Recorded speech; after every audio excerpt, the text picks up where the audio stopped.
ያልከውና እንግዲህ የመጀመሪያው ሮብ ቀን የተፈጸመው እኔ ሐሙስ ተይዞ አርብ ተሰቀለ የሚል እምነት የለኝም እና ሮብ ተይዞ ሐሙስ ተሰቀለ ብዬ ነው የማምነው።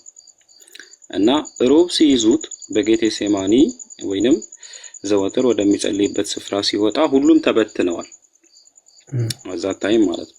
ነገር ግን ጴጥሮስ ደግሞ እስከ ጲላጦስ ግቢ ድረስ ሄዷል።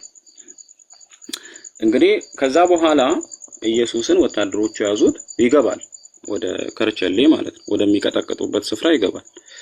ነው መጀመሪያ መጀመሪያ ሊቀ ካህናቶች ምኩራብ ነው የወሰዱት ወደ ሸንጓቸው። አይ እንትኑን ሾርት ላርግልህ ብዬ ነው ነገሩን ሾርት ላርግልህ። እስከ መስቀሉ ድረስ ያለው ጉዞ የአንድ ቀን ጉዞ ነው በአጠቃላይ። ቀጥል። እኔ የሁለት ቀን ጉዞ ነው ብዬ ስለምረዳ የታደረ ኦኬ፣ የታደረ ብለን የምታስበው አንድ ቀን የታደረ እሱ በጲላጦስ ግቢ ነው ያደረው። በነጋታው ብሎ ይነግርሃል። እዛ የዮሐንስ ወንጌልና ማቴዎስ ወንጌል ላይ በመሸም ጊዜ አይደል የመጡት፣ መጡና በመሸ ጊዜ ይዘውት ሄዱ። እዛ በመሽቶ ነው ሲጸልዩ ማለት ነው። ከዛ በዛ ታይም ሁሉም ተበትነዋል። ጆሮ እስኪጮህ ድረስ ብሎ ለጴጥሮስ አልነገረው። ከዛ ጴጥሮስ እስከ ንጋት ድረስ ካደው ሸሹ። በነጋታው ግን እንደው ዝም ብለን በእሳቤ እንኳን ብናስብ ህዝብ ይሰበሰባል። ሐዋርያት ናቸው፣ የሱ ተማሪዎች ናቸው፣ ይከተላሉ በሩቆ ነው። ለምንድን ነው በሩቆ ነው የሚከተሉት? ሮብ በያዙት ሰዓት እያንዳንዳቸውን እየለዩ ነበር። ስለዚህ ፍርሃት አለባቸው። ስለዚህ ስለፈሩ ሸሽተዋል። በሩቆ ነው የሚከተሉ ከሆነ ኦኬ፣ በሩቆ ነው የሚከተሉ ከሆነ ይኸውልህ መስቀሉን የዓይን እማኝ የሚባለው ዮሐንስ ነው ያለው። ከዮሐንስ ውጪ የዓይን እማኝ የለም ከሐዋርያቶች መካከል። ይሄን ታውቃለህ? አይ ዊትነስ የሚባለው ዮሐንስ ብቻ ነው። አይ ዊትነስ ተብሎ የተጠራው እሱም ራሱ በጻፈው መጽሐፍ ላይ ነው ከመስቀሉ ስር የተቀመጠው እንጂ በሌሎቹ ላይ ማንም የትኛውም ላይ ዮሐንስ መስቀሉ ስር ነበር ብሎ የጻፈ የለም።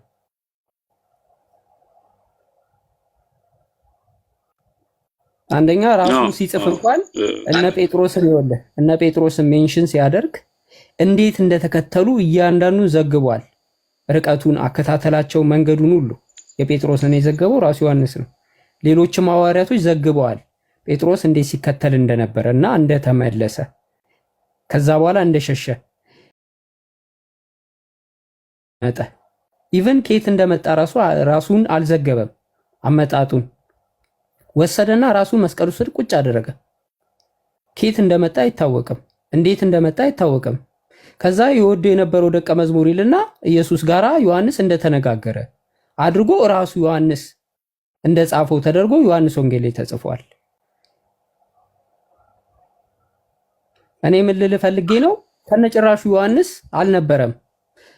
ዮሐንስን ግን የሆነ አካል ዮሐንስ ወንጌል ላይ ራሱን ዮሐንስን አስቀምጦታል መስቀሉ ስር። ልክ ከማርያም ጋር እንደተነጋገረና ለኢየሱስ ፐርሚሽን ሰጥቶት ማርያምን ወደ ቤቱ እንደወሰደ አድርጎ ራሱ ወንጌል ላይ ዮሐንስ ወንጌል ላይ ዮሐንስን ያስቀመጠ አካል አለ የዮሐንስ ወንጌል ላይ። ዮሐንስ ግን አይደለም አነጋገሩ ራሱ ዮሐንስ ራሱን አይደለም የዘገበው፣ ዮሐንስ እንደተቀመጠ አድርጎ ነው የዘገበው። እና እዚህ ላይ እንትን በለ ሪሰርች አልከፈለክ። ስለዚህ አንድም ሐዋርያ የዓይን እማኝ የለም። አላህም በቁርአኑ ላይ ምን መሰለ የሚለው?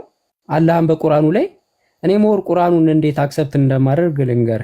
አላህ በቁርአኑ ላይ የሚለው አይሁዶች አደሙ፣ አድማቸውን ቀየረባቸው ይላል።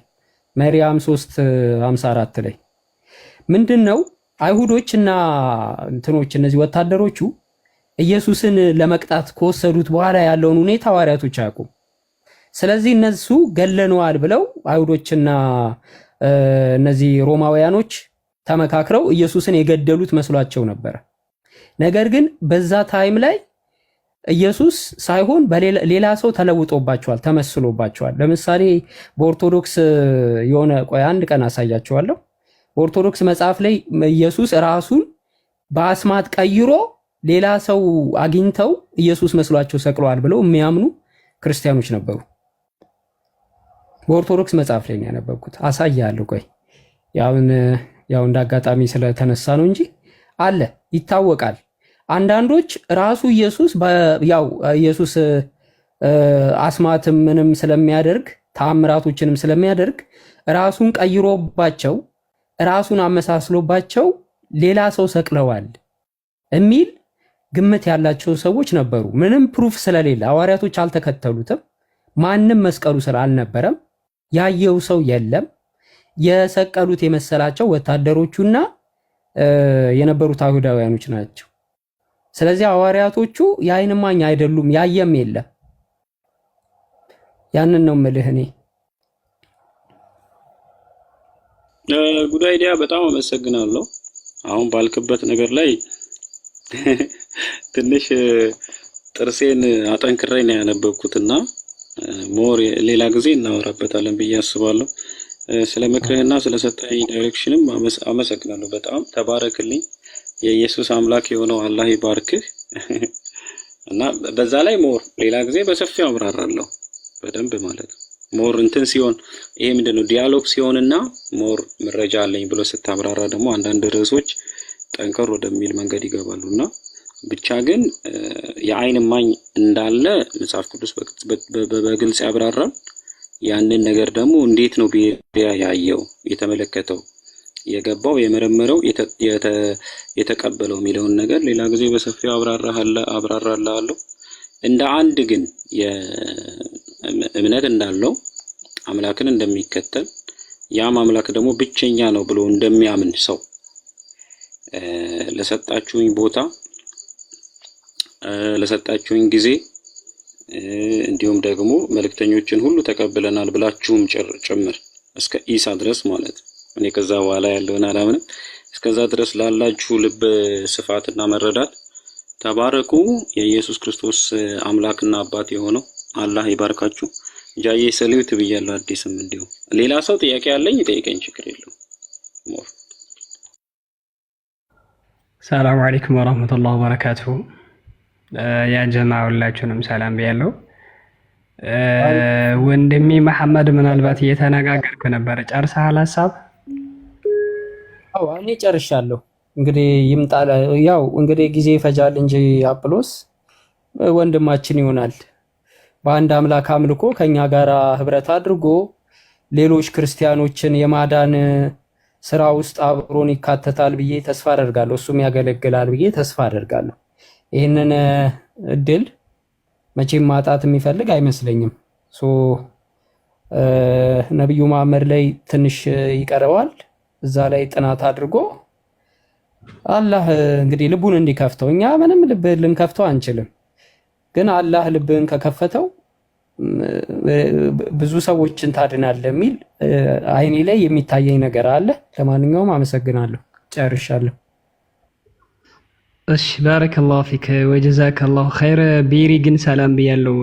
ጉዳይ ዲያ ሐሳቡን እስኪጨርስ ነበር ዝም አልኩት እና አንዳንድ ሐሳቦች አሉኝና ኢንሻአላህ ካለከመህ ብቻ ትንሽ ላወራ ፈልጋለሁ። ድካም ስሜት ከሌለ በጣም ብዙ ስላወራችሁ፣ ግን ከቀጥታ ጋር ከደከመህም ደግሞ ምንም ችግር የለም፣ አላስጨንቅህም። ሌላ ሰዓት እንገናኛለን። ችግር የለውም። ጠይቀኝ፣ ትንሽ ጠይቀኝ። ኦኬ በጣም ጥሩ ቤሪ። በመጀመሪያ ደረጃ አፕሪሼት ሳላደርግህ አላልፍም። ምክንያቱም ያለ ጨዋ ስነ ምግባር ያነጋገር ዘይቤክ በጣም ሰው ከሰው ሲነጋገር በእንደዚህ አይነት መልኩ በተረጋጋ መንፈስ ሲያወራ መግባባት ይቻላል። የሰው ልጅ ጭንቅላት አለው፣ ልንሰማበት ሁለት ጆሮ አለን፣ ልንመልከትበት ሁለት አይን አለን። እንደዚህ ተረጋግተን ስናወራ የትኛውንም ነገር መግባባት ይቻላል። ማንግባባበት ነገር የለም፣ ግን እርስ በርስ ጥላቻ ከሌለ ማለት ነው። ቅድም ያው በስቅለቱ ዙሪያ ላይ ስንመጣ ቤሪ ምናልባት አንድ ጥያቄ ብቻ ነው ያለኝ። ስቅለት በክርስትና ለምንድን ነው ያስፈለገው? መነሻው ምንድን ነው? ስቅለት ለምሳሌ ተሰቅሎ አዳነን የሚለው ድምዳሜ ውስጥ ሊገቡበት የቻሉት ወይንም ደግሞ የዚህ ነገር መንስኤው ምን ሊሆን ነው ኬዙ? ስለዚህ ነገር ትንሽ ታብራራልናለህ? አሁን ለምሳሌ ግንዱ መነሻውን ካወቅ ነው ፍጻሜ ላይ ያለው ወይንም ስለ ስቅለት ተሰቅሏል ወይንም አልተሰቀለም የሚለውን ለመድረስ ስቅለት በራሱ ለምንድን ነው ያስፈለገው? መጀመሪያ ከዛ ፊት የነበሩ ህዝቦች አሉ። ከዛ ፊት ከክርስቶስ ከመሰቀሉ በፊት በጣም ብዙ ነቢያቶች አልፈዋል። ከዛ በኋላ ግን አሁን መጨረሻ ላይ የመጣውን ክርስቶስን ተሰቀለልን አዳለልን የሚል የስቅለት ድምዳሜ ያደረሰው ነገር መሰረቱ ምንድነው ብለህ ታምናለህ? ቤሪ እስኪ እቺን ነገር ትንሽ ብታብራራልኝ። ከዛ በኋላ እኔም ደግሞ ከእስልምናው ጋር ያይዤ ልገልጽልህ እወዳለሁ ኢንሻአላህ። እስኪ አንተን ሐሳብ ግለጽልኝ። ማሜ ተባረክልኝ፣ አላህ ይባርክ። አሜን። ስቅለት ለምንድን ነው ለሚባለው? ስቅለት የቀደሙት ነቢያት ያስቀመጡት ስርዓት ነበር፣ የደም ኪዳን ወይንም የደም ስርዓት። የዛ ፍጻሜ እንዲሆን ፈጣሪ ወይንም አላህ ገልጠዋል ብዬ ነው የማምነው። ስለዚህ ስቅለት ያስፈለገው የኪዳን ፍጻሜ እንዲሆን ነው። ያ የኪዳን ፍጻሜ ሲሆን ግን ፈጣሪ በመረጠው መልእክተኛ ነው መታዘዝ በኩል ፈጽሞታል ብዬ አምናለሁ። የፊልጵስዩስ መጽሐፍ ምዕራፍ 2 ላይ ለመስቀል ሞት እንኳን የታዘዘ ሆነ ይላል። ለመስቀል ሞት የታዘዘ ሆነ ማለት ለሚሰጡት መከራ ወይንም ምላሽ እሱ የሰጣቸው ምላሽ ምንድነው? አምላክ አንድ ነው፣ እኔም መልእክተኛ ነኝ ብሎ መሰከረላቸው። ያንን ፈጸሙ። ያንን የእምነቱን ልክ ፈጣሪ ለኃጢአታችን ስርየት አድርጎ ሰጠን። ስለዚህ ስቅለት ያስፈለገው የኪዳን ፍጻሜና የአዲስ ስርዓት በር እንዲሆን ነው። ለዛ ነው። ኦኬ ያንተን ሐሳብ በጥቂቱ እስኪ ከተረዳሁት ወይንም ካልተረዳሁትም ድጋሚ ልናገረውና ቀደምት ነቢያቶች ለማለት የፈለከው ምናልባት ስርዓቱ ስትለኝ ምጽዋት ያቀርቡ ነበር ለማለት ነው አይደል? ቀደምት ነቢያቶች ለአምላክ ምጽዋት ስለሚያቀርቡ ፍጻሜውን ደግሞ የአዲስ ኪዳን ክርስቶስ ተሰቅሎ ያ ነገር ተፈጸመ ለማለት ነው አይደል? ሐሳብክ ተረድቼሃለሁ። ምጽዋት ሳይሆን ፈጣሪ የምህረቱን መንገድ ሊያሳይ የደም ስርዓት አዘጋጅቶ ነበር። ነቢያት የራሳቸው አስተምህሮና ስርዓት አላቸው። ኦኬ። እና አንድ ነቢይ አለ፣ ነቢዩ ሙሴ ብለን የምናምነው። ያ ነቢዩ ሙሴ የድንኳን ስርዓት ጀምሮ ነበር። የአምላክ ቤት ድንኳን ነበር።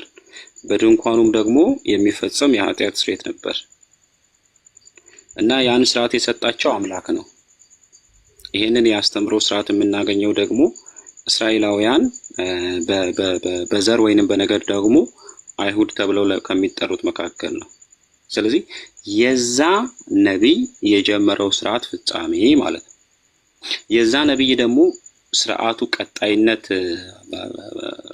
የታየው ነቢዩ ዳውድና ነቢዩ ሱሌማን በሰሩት ስርዓት ነው። ነቢዩ ሱሌማን የሱን አስተምህሮ ሊያስቀጥለው የቤተ መቅደሱን የመገልገያ ስርዓት ሰራቸው ማለት ነው። ስለዚህ ያ ስርዓት እለት እለት መስዋዕት በአመት የኃጢአት ስርየት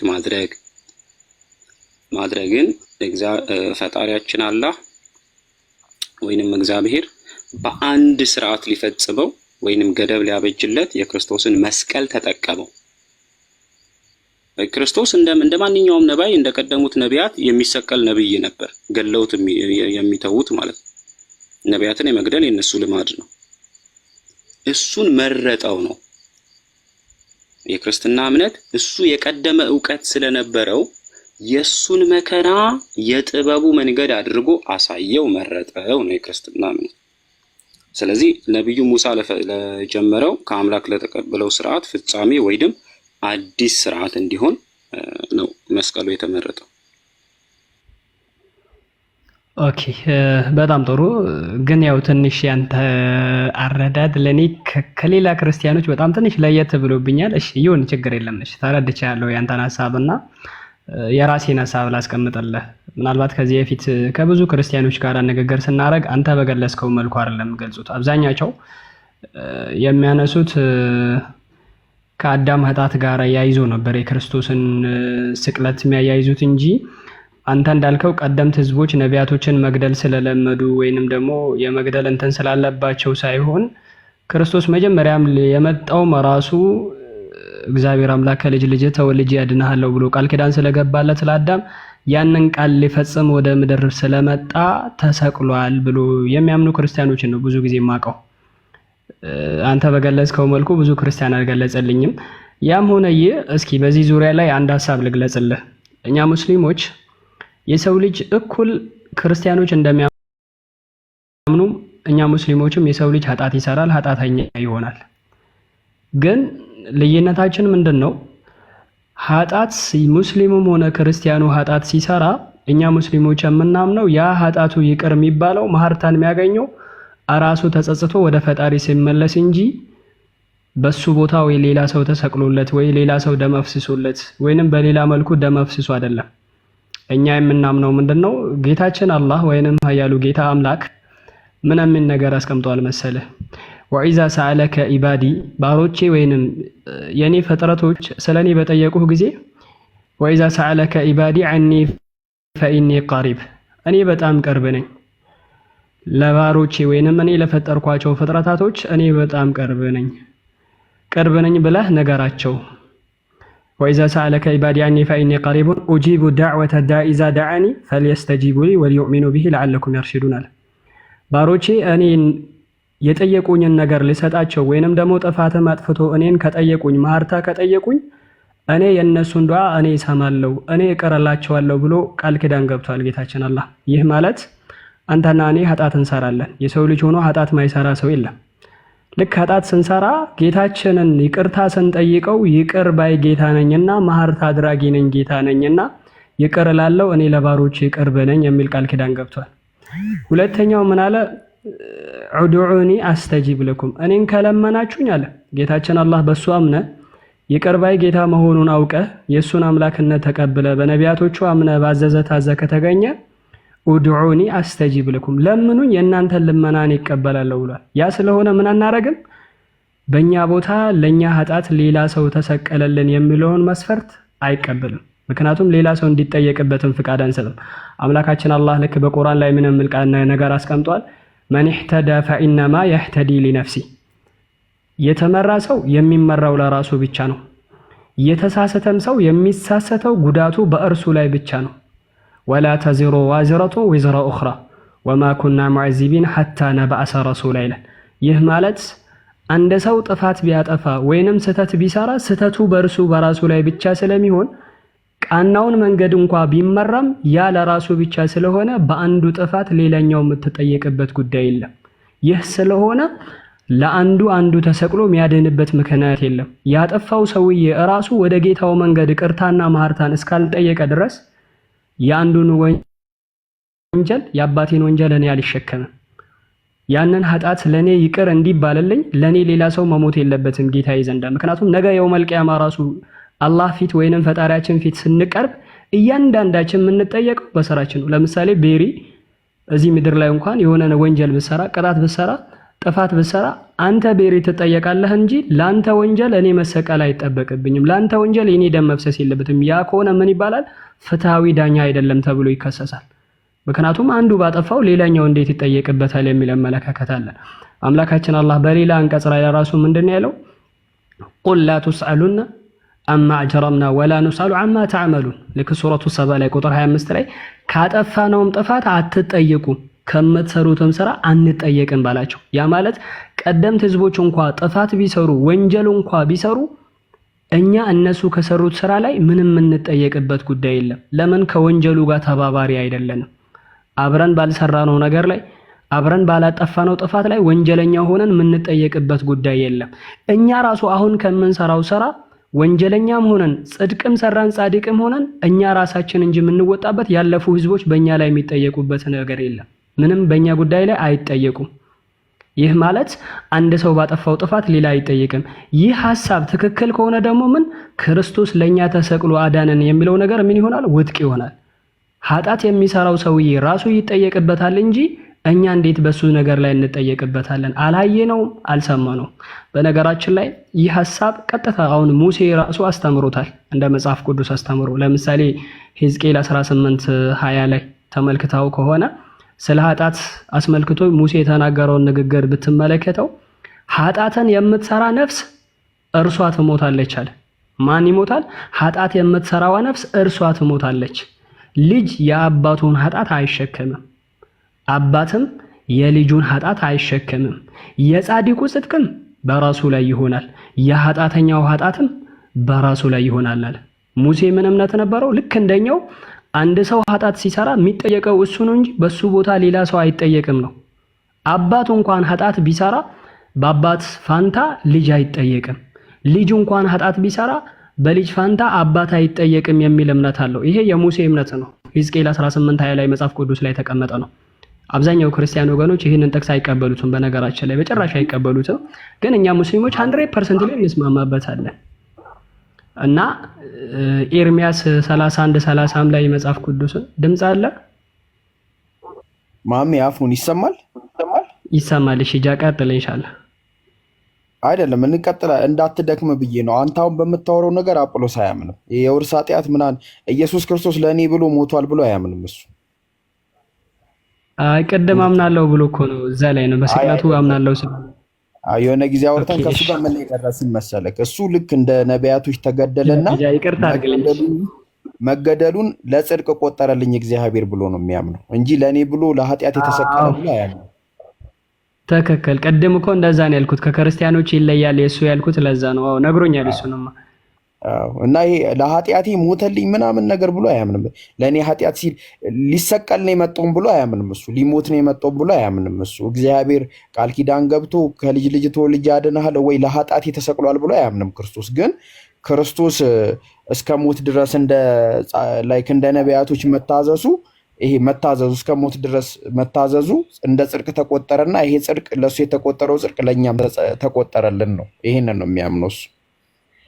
አዎ እንደዛ ነው ያለኝ። ቅድም ተረድቼዋለሁ እኮ ከክርስቲያኖች ይለያል የሱ እምነት አዲስ ነው ብያለሁ። ነግሮኛል እሱን። አሪፍ። አይ የውርስ ኃጢአት ምናምን ስታወራ እሱ ስለማያምንበት ብዬ ነው። አይ የክርስቲያኖችን አንስቼ ነው ያወራሁት። የሱን ነግሬዋለሁ፣ ነግሮኝ አሳምኖኛል የሱ እንደሚለይና ከክርስቲያኖቹ ለየት ያለ እምነት እንዳለው በቴሌግራም እንጨርሰዋለን ኢንሻአላህ። እንትን እናደርጋለን። ሐሳብህን ካልጨረስክ ጨርስ። እሺ አብሽራ ቢቢ እኔ ጨርሻለሁ። ምንም እንትን የሚልበት ነገር የለም። የእሱን ሐሳብ ቅድም ስለነገረኝ ተለይተውብኛል። ከክርስቲያኖች ጋር በጣም የተለየ ሐሳብ ስላለው ክርስቲያን ነው ለማለት በምከብድ ደረጃ ነው ያለው። አላህ ሂዳያውን ይስጠው። እንግዲህ ዱዓ አደርግለታለሁ። እሺ በቴሌግራም ጨረሱት። በቃ እኔም አላብዛባችሁ። እሺ ጀዛከላ ኸይር። እንደውም አዲስዬ በሆደ ሰፊነት ንጽጽር ፈቀደችልን እንጂ እዚህ ቤት አይፈቀድም ነበረና አዲስ ምህረት ነው የምትታየኝ። ከላይ ምህረት ናት ምንድን? አዎ ልጄ ሆና በይቅርታ ለተወሰነ ጊዜ ቅጣት ላይ ነች ያለችው እየተማረች ቁርአንም እና ሰላም ልበላት ወይስ እንዳማረብን ተጠቅለለን እንውጣ? ያው ጨቋራችን ምን አንተ እንደ አባት እኔ እንደ ልጅ እስካሁን ከረመና ሊሳቅም እንደ አባት አስችለም ብለናል። ያው ዱዓ ከማድረግ ውጭ እንዳንሳሳት እኛ እንዳንሳሳት ነው። ያው እሺ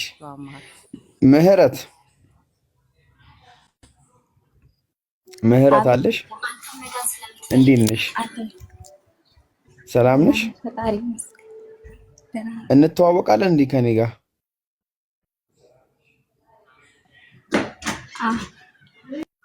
ኦኬ የት ነው የማውቅሽ? አይመችሽም? ማውራት የማይመችሽ ከሆነ ችግር የለውም ሌላ ቀን እናወራለን። ኧረ ይመቸኛል፣ ችግር የለም። ኦኬ አውርተን እናውቃለን? አዎ እናወራለን ነበር። እናንተ ብዙ ቀን አላወራንም ትንሽ። ምን አልሽኝና ምን አልኩሽ? የኔ ነገር የኔ ክፉ ተናግሬሽ ይሆናል እኮ። ኧረ ክፉ አልተናገርክም። ኦኬ አሁን ምን ላይ ነው ያለሽው? እየኖርክ ነው። ኦኬ እንዳወራሽ ትፈልጊያለሽ ወይስ ለሌላ ቀን? ችግር የለም አውራኝ። ኦኬ ምን ላይ ነው ያለሽው አሁን የመንፈሳዊ ህይወትሽ ላይ? ምን ላይ ምንድነው የምታምኚው? ምን አይነት መንገድ ላይ ነው ያለሽው? ምን ጥያቄ አለሽ? ክርስቲያን ያው ክርስቲያን ነሽ? ኦኬ አሪፍ። እንዴት ነው ክርስትና? ጥሩ ነው። አሪፍ። በርቺ፣ በደንብ አጥኚ፣ በደንብ አንብቢ። እስልምና ላይ ጥያቄ ሲኖርሽ መተሽ ጠይቂን። እሺ እሺ። ክርስትናን ደግሞ በደንብ ተማሪ፣ በደንብ እንድታውቂ ማለት። ኦርቶዶክስ ነሽ ጴንጤ? ኦርቶዶክስ። ኦኬ እየተማርሽ ነው ኦርቶዶክስ በደንብ? ኦኬ። ግን ይኸው ሌላ ቀን ስመጣ ሳገኝሽ ግን ቀላል ጥያቄ ጠይቅሻለሁ። እሺ። ስለዚህ በደንብ አጥኚ፣ በደንብ አንብቢ ስለ ኦርቶዶክስ። እሺ። እሷን ጠይቀኝ፣ ችግር የለም። ነገ እኮ ላንኖር እንችላለን። አይ ኢንሻአላህ እንኖራለን፣ ችግር የለውም። እንትን በይ በደንብ እንትን በይና እናወራለን። አንቺንም ማፋጠጥ እንዳይሆን። እሺ። ለማንኛቸውም ጀዛከላ ኸይር። አይ ቲንክ አዲስ ለወጣ ነው ብላ እንደ ቀልድ ተጀምሮ እስካሁን ሰዓት ቆየን። አሪፍ ቆይታ ነበረን። አይ ቲንክ ሰው በጣም አሪፍ ቆይታ ቆንጆ ነበረን። ሳናስበውን ቤሪያ መጣ፣ መሐመድም የተለያዩ ልጆችን መጡ። እንደ አጠቃላይ ቆንጆ ቆንጆ ጊዜ ነበረን እና በድጋሚ በጣም ሁላችሁንም አመሰግናለሁ፣ ወዳችኋለሁ። ስለምታደርጉልን ነገር ስላደረጋችሁልን ነገር ማለት ነው በጣም ነው የምናመሰግነው። እና ለዛሬ ያለው ፕሮግራም በእኔ በኩል ለዛሬ ይበቃናል። አዲስ የምትቆይ ከሆነ በራስሽ ፕሮግራም መቆየት ትችላለሽ። እኔ ለራሴ ለዛሬ ጨርሻለሁ። በጣም በጣም በጣም በጣም አመሰግናለሁ። ድምፅሽ ትንሽ ርቋል። አዲስ ከብሉቱዝ ሲወጣ ጊዜ ነው። በጣም በጣም አመሰግናለሁ።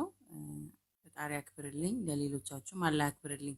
ለሙስሊም ወንድምና እህቶቼ ሁላችሁንም በጣም ነው የማመሰግነው። ጃዬ ያው ዊጎነ ኪፕ አፕ ስትል እየተጨቃጨቅንም ወገናችን ካልሆነ ታች ታብታብ እያረክም ቢሆን እንቀጥላለን።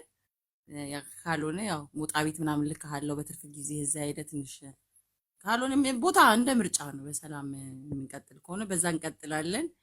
ግን ያው still love you and respect you አላህ ይቀበል ለእያንዳንዱ ስራክ። ኢንሻአላህ በገነት ያገናኘን። በአካል ባንገናኝ በዚህ ምድር ኢንሻአላህ ወደፊት እንገናኛለን። መሐመድ ወንድሜ ጉድ አይዲያ እየሰማው ነበረ። ማይ ጋድ አላህ በጣም ነው ባንተ ላይ like a few weeks እንደዚህ ብሉስም አድርገ I don't know ትንሽ ጊዜ ብንሰጥ ደግሞ I don't know the next ኡስታዛ coming up I'm so proud of you። በጣም እስልምና ሰው ስሩን ሰዶ ሲገባው ለካ እንደዚህ የኛው መሐመድ ነው ወይስ በውስጡ ሌላ ኦልሬዲ የነበረ እንደነበር like በጣም በቃ ሲብላላ መክረሙ ጥቅሙ እዚህ ጋር ነውና ሲሰለም እንደዚህ ነው መስለማም so like what እያልኩ ነበር ስሰማ የነበረውና አላህ ይጠብቅ ከሰው አይንና ከሰው መጥፎ ጆሮ ይጠብቅ። ጥሩ ላይ ቃላቶች አርፎ ብዙ ፍሬ የምታፈራ ያድርግ። እኔ ካወኳቸው ሰዎች በጣም በቃ like በጃ ምክንያት ብዙ ሰዎችን አውቄያለሁ። እድለኛ ሆኜ አንተን ደግሞ እንደ ወንድም አግኝቶ አላህ ስላገናኘን I'm so grateful። ኢንሻአላህ ደግሞ ኡስታዝ ዛሂድ አሰላም አለይኩም ያንተንም ጆርኒ ቁጭ ብለን እንደዚህ እንደ ጃዬ የኡስታዝን ማርገናል የዛሃሩንም ያንተንም ይቀረኝ ኢንሻአላህ ለሌላ ደግሞ ለብዙዎች ሰበብ ያድርግክ። በጣም ነው የምናከብር፣ በጣም ነው የምንወድ። ብቻ ደንግጫለሁ ስታወራ ማለት የኛው ዋት እያልኩ ነበርና ከሰው አይንና ጆሮ መጥፎ ጥሩ ጥሩ ቦታ ቃላቶች አልፈው ፍሬ አፍራ ምህረት